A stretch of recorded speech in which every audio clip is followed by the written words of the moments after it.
وعن ابن عباس وأنس بن مالك رضي الله عنهم أن رسول الله صلى الله عليه وسلم قال: لو أن لابن آدم واديا من ذهب أحب أن يكون له واديان ولن يملأ فاه إلا التراب ويتوب الله على من تاب. متفق عليه۔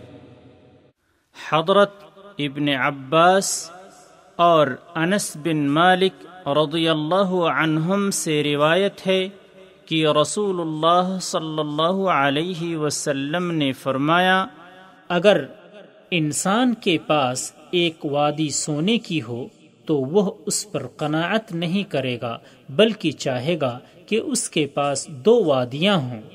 اس کا منہ تو قبر کی مٹی ہی بھرے گی، اور اللہ تعالی اس پر رجوع فرماتا ہے جو اس کی طرف رجوع کرتا ہے، یعنی توبہ کرنے والے کی توبہ قبول فرماتا ہے، بشرطے کہ وہ توبہ شرائط و آداب توبہ کی جامع ہو۔